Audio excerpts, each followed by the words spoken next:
You're listening to the Labor Notes podcast, the weekly show from Labor Notes on rank and file news and organizing tactics. I'm pod co-host Natascha Uhlmann, a staff writer at Labor Notes. And I'm co-host Danielle Smith, organizer at Labor Notes. Danielle, I've got a little hypothetical for you.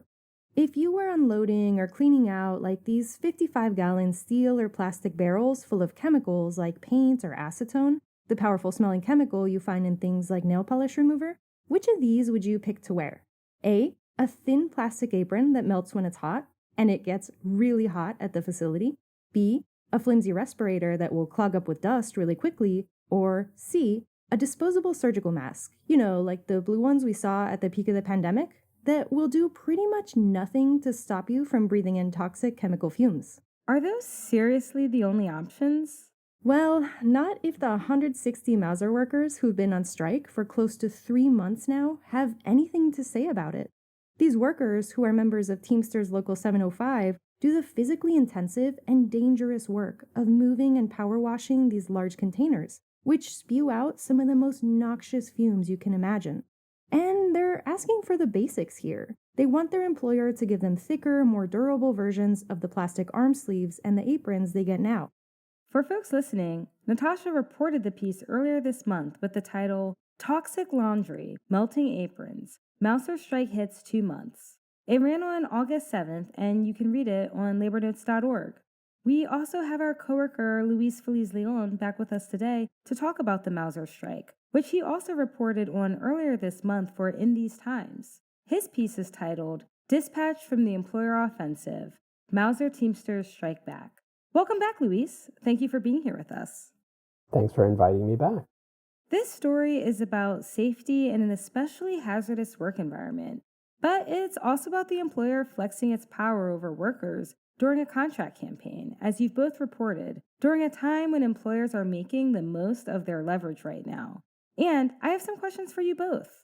Let's start with employer tactics. Natascha, you reported that this is an unfair labor practice strike. Can you say more about the unfair labor practice or ULP charges here?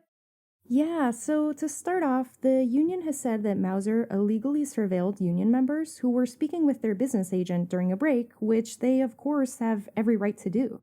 The union has also filed a number of other ULPs since the start of the strike, including over mass text messages the company allegedly sent to members mentioning how they closed another Mauser facility, one in Seattle, in the middle of contract negotiations. If that sounds like a classic intimidation tactic, well, that's how members saw it too. Nicolas Coronado, the union's chief negotiator, said that a couple weeks into the strike, Mauser sent workers a quote-unquote last, best, and final offer. When the union rebuffed it for being inadequate, Coronado told me it was a piece of shit proposal and that the members were worth more than that. It appears that the company sent the workers a text in Spanish that said, among other things, "Don't let yourself be fooled. The Teamsters have their own agenda and you're not part of it. Just see the Mauser plan in Seattle. 20 well-paid jobs were lost. Tell the union that you want to vote on Mauser's offer." Luis, you wrote about the big picture context here to what we're seeing in Mauser's treatment of workers during this campaign. What you described as a reinvigorated employer offensive under this administration. Could you say more about what that has meant for workers, including those in contract campaigns this year? Yeah, Trump is doing the bidding of employers.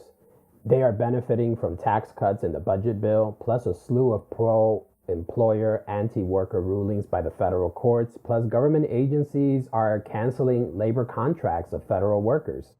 And I know there's also been concerns about what the NLRB's scope and role looks like now, with Trump's firing of NLRB officials, including board member Gwynne Wilcox. Could you talk about how that's contributing to the employer offensive and how workers can still rely on the NLRB at this moment? On top of those firings, the Fifth Circuit Court of Appeals sided with SpaceX and Amazon in August, ruling that part of the structure of the National Labor Relations Board is unconstitutional. That decision will keep the agency hamstrung and undermine the public's faith that the agency can carry out its mission until the case makes its way to the Supreme Court, where, labor unions are not going to find a friendly audience. We are living through an extraordinary consolidation of authoritarian power, which Trump is wielding to destroy civil society, any semblance of political democracy, and the labor movement. The Teamsters strike at Mauser is one of the battle lines in the employer offensive, a counterattack against workers and their unions. Bosses nationwide are putting unions to the test, denying them the most basic of demands, just because they think they can get away with it. Yeah, as Luis has spoken to, it does seem like bosses are just really emboldened in this moment and are sort of testing the waters to see what they can get away with. That's why this fight back is so important. The workers at Mauser's Chicago plant, who are a majority Latino, are demanding consistent access to uniforms and safety equipment, as well as a decent raise, but they're also fighting for immigration protections during a time of brazen and brutal raids by immigration and customs enforcement agents who are showing up at work sites, homes, hospitals, and even near schools. Among other things, they want Mauser to inform the union if ICE agents are arriving. Luis, could you talk about some of the other specific protections they're fighting for? Yeah, so Teamsters Local 705 wants to negotiate contract language that will require a signed judicial warrant from ICE agents to gain access to the worksite. It's a small bureaucratic hurdle for ICE agents to obtain a judicial warrant, but they are currently engaged in a national demonstration of lawless impunity, showing up masked up and kidnapping people in broad daylight, with no compunction for the impact. Sexual predators are assaulting Latinas while impersonating ICE agents. In that context, what the workers are asking for is a small reassurance from their employer, and yet workers say that the company is balking at the demand because it won't break the law. To be clear, workers say they aren't asking Mauser to break the law, it's asking ICE to follow it by obtaining at the very least a judicial warrant. The company's blatant disregard for workers' safety might be contributing to the militancy on the picket line where no one has yet crossed. As Sarah Lazar reported in The Prospect and Workday magazine, if they win, they'll be the first Teamsters Local in the country to adopt such extensive protections for immigrant members. Speaking of which, Sarah and I compiled the best contract language we could find that defends immigrant members, which you can find on our site if you're looking for a model language as you go into bargaining. You can find that on the Labor Notes and Workday magazine websites. The piece is called Want to Defend Immigrant Workers in Your Contract? Here are some suggestions. We will also link to that in the episode description. But, of course, there are limits to what good contract language can achieve, especially now. Can you speak to that a bit, Luis? Yeah, it's a truth universally acknowledged that a political movement with the potential to change society must be prepared to extract defections from those in power. So in terms of the political context in which we are living now, Trump is blowing through any norms, anything that could potentially constrain him in exercising executive power. So I think we have to think about what more can we do in order to beat back these attacks. So our unions right now are being tested on whether they will be paper unions or whether they will be forces of change and forces of power. That's the foundational truth. So in terms of defections, that is one key component of what is needed in this particular crisis that we face.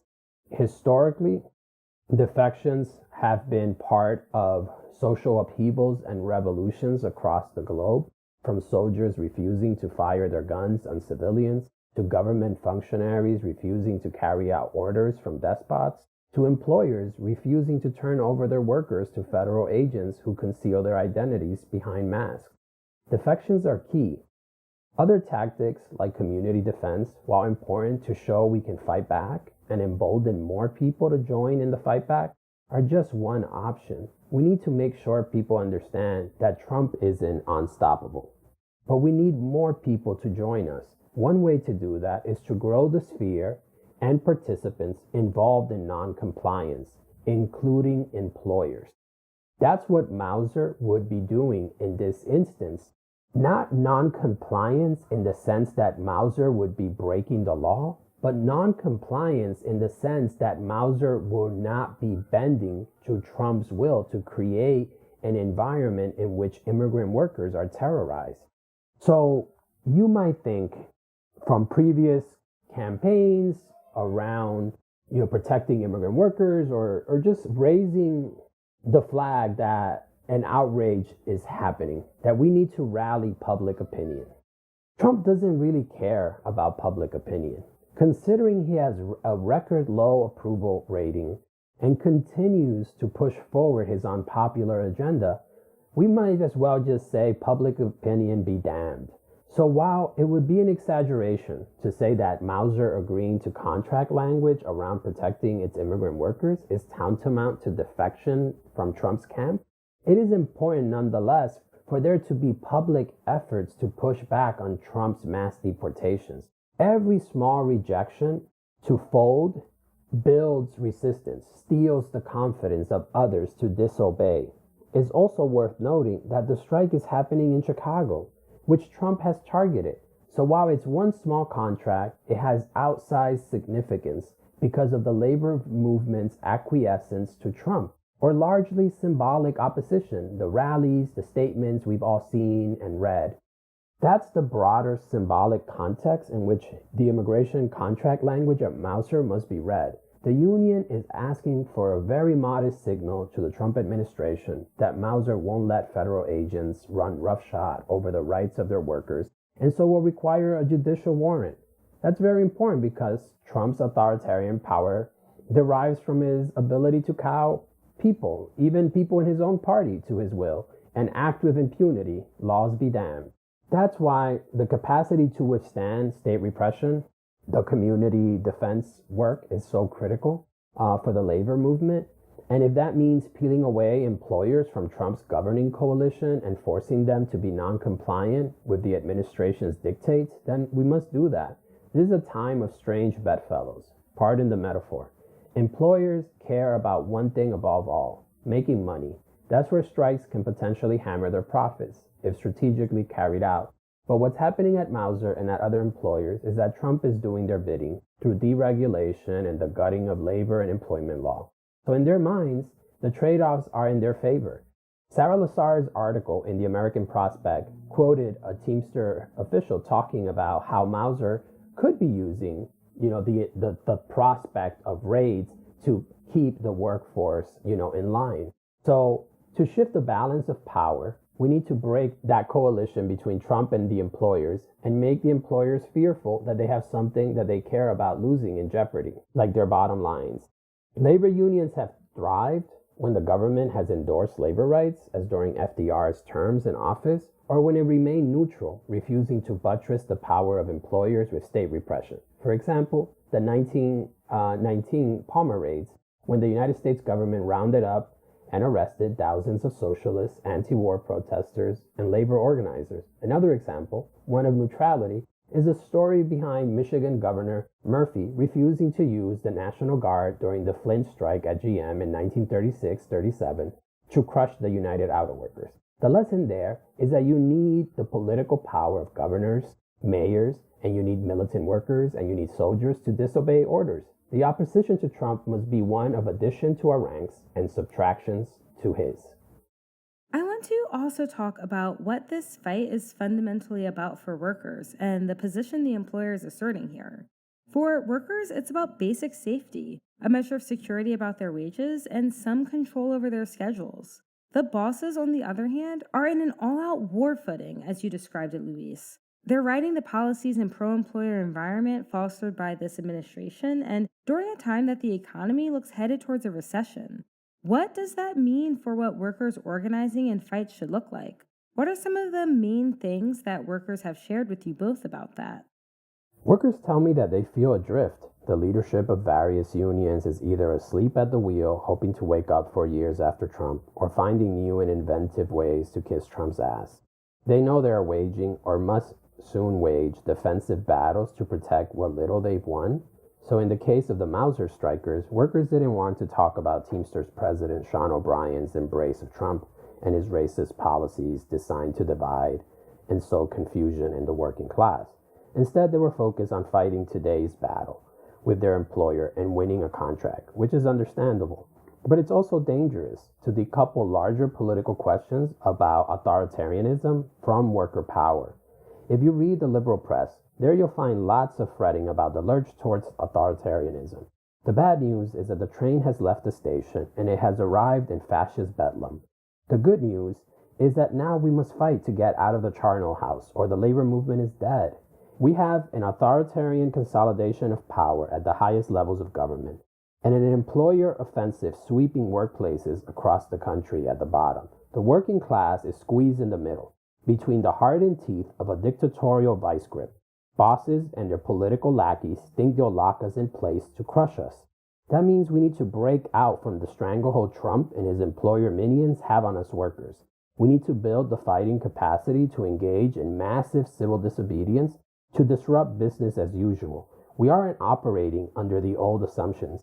Now we need to adjust very fast to new realities. Authoritarianism has returned to these United States, and the employer offensive is indicative that the bosses are taking their cues from the government to test unions.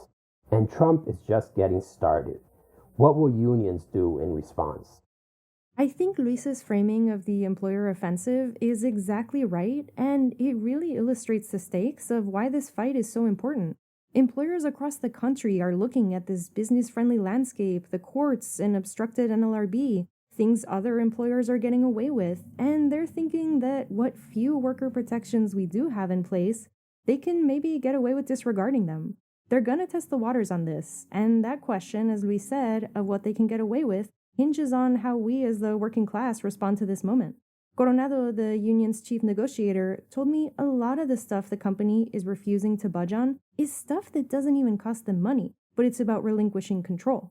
I think a lot of employers right now just feel an absolute contempt for their workers, feel outraged that workers would dare to have opinions about what they're asked to do and how they're treated on the job, and feel that now is the perfect time to course correct. One thing that I'm taking from this moment is that business unionism and unions playing it safe in general is just not going to cut it. I think it's really important that Mauser workers are fighting not just for better wages, which they of course deserve, but for a say in important decisions that impact their lives. The last thing I want to say is that if you're in Chicago, come out to the picket line. Bring water, bring snacks, or if you can't, just bring yourself. It's a great way to show your support. The address is 3201 South Millard Avenue. Monday through Friday, you can drop by anytime. Saturday, anytime from 5 a.m. to 1 p.m. and Sunday, 6 a.m. to noon. I know I'll be thinking about the grim yet somehow hopeful poetry of what you said, Luis. The good news is that we must fight to get out of the charnel house, or the labor movement is dead. Thank you both for reporting on this, and Luis, thank you for being here. That's our episode. Rate us or leave us a review on Apple or Spotify. If you're listening to us on Podbean at labornotespodcast.podbean.com, download our episode.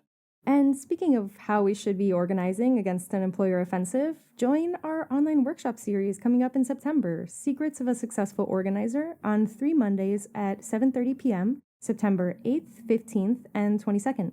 And to meet with workers in person, we have a few troublemaker schools coming up. We've got one in Durham, North Carolina on Saturday, September 20th, another in Milwaukee, Wisconsin on Saturday, October 4th, and another in Puget Sound on Sunday, October 12th. And we're also meeting our neighbors up north this fall at our Troublemaker School in Toronto, Canada on October 18th. I'll be traveling up there for that one and can't wait to meet our Canadian siblings in person. The Labor Notes podcast is produced by Danielle Smith, Sindhu Sundar, and myself. Our title music was written and performed by our coworker, Keith Brower-Brown. See you next week. Solidarity, y'all.